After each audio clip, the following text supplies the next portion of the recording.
দেশের সরকারি বেসরকারি মেডিকেল কলেজের 2024-25 শিক্ষাবর্ষের এমবিবিএস ভর্তি পরীক্ষা অনুষ্ঠিত হয়েছে। তবে মেডিকেল ভর্তি পরীক্ষাকে কেন্দ্র করে রাজধানীর কয়েকটি কেন্দ্রে অব্যবস্থাপনার জন্য ভোগান্তি হয়েছে। শেরেবাংলা কৃষি বিশ্ববিদ্যালয়ে কেন্দ্র থাকলেও সেখানে নানা অনুষ্ঠান থাকায় বিশৃঙ্খলা সৃষ্টি হয়। এতে ক্ষুব্ধ হন পরীক্ষার্থী এবং তাদের অভিভাবকরা। এখন 10টা বাজে, আগামী দিনের সন্তান আমাদের। এখন 10টা বাজে বন্ধ করে দাও। আমরা থাকি না।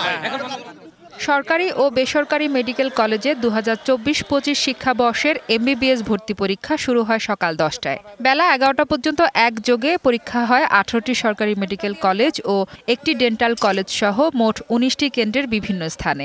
এর মধ্যে ঢাকা মহানগরের 16টি ভেন্যুতে ভর্তি পরীক্ষা হয়। এদিকে শেরেবাংলা কৃষি বিশ্ববিদ্যালয়ে মেডিকেল ভর্তি পরীক্ষা কেন্দ্র করে বিশৃঙ্খলা সৃষ্টি হয়। সেখানে একই সময় একাধিক অনুষ্ঠানের আয়োজন থাকায় বিঘ্ন ঘটে পরীক্ষায়। সকাল থেকে কেন্দ্রের ভেতরে গান বাজনা চলায় চরম বিরক্তি প্রকাশ করেন অভিভাবকরা। মেডিকেলের পরীক্ষা একটা ন্যাশনাল ইস্যু, এখানে কেন বাপ্পার একটা অনুষ্ঠান থাকবে, সেম সময় শত শত মানুষের যাতায়াত ভিতরে থাকবে, এটা মেডিকেলের পরীক্ষাকে অবশ্যই প্রশ্নবিদ্ধ করে। আমার কাছে অবাক লাগছে যে এটা কি কোনো পরীক্ষা কেন্দ্র যেখানে মেডিকেল 100 মার্কের পরীক্ষা হবে, মাত্র 60 মিনিট সময় পাবে। প্রতিটা সেকেন্ড পরীক্ষার জন্য মূল্যবান। গণহারে লোকজন আসে যায়, এটা একটা মেডিকেলের পরীক্ষা। আমরা কিভাবে বুঝবো যে কারা যাচ্ছে কারা আসতেছে?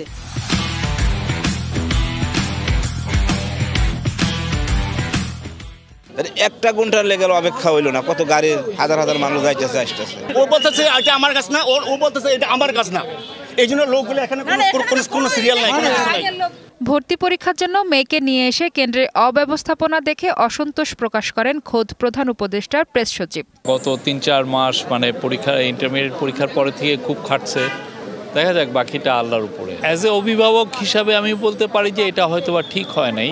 এছাড়া ভর্তি পরীক্ষা কেন্দ্র করে তিতুমির কলেজ সহ কয়েকটি কেন্দ্রের সামনে যান চলাচল বন্ধ থাকে, এমনকি পায়ে হেঁটে চলাচলেরও উপায় ছিল না। এতে ভোগান্তি হয় নাগরিকদের।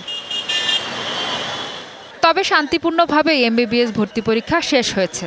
আমরা সমস্ত খাতাপত্র বুঝে পাওয়ার পরে আমাদের পরীক্ষার্থীরা সুশৃঙ্খলভাবে বেরিয়ে যাবে। উত্তরপত্রগুলো কালেকটিভভাবে যেভাবে সিস্টেম ওয়াইজ নেওয়া হয় নিয়ে আমরা স্বাস্থ্য অধিদপ্তরে জমা দিয়ে আমাদের দায়িত্ব আজকের মতো আমরা শেষ করব। এবার আবেদন জমা পড়ে 1,35,261টি। মেডিকেলে মোট আসন 5,380টি। সেই হিসেবে এক আসনের বিপরীতে ভর্তি যুদ্ধে নামে 25 শিক্ষার্থী। মাহফুজা বৃষ্টি, ডিবিসি নিউজ, ঢাকা।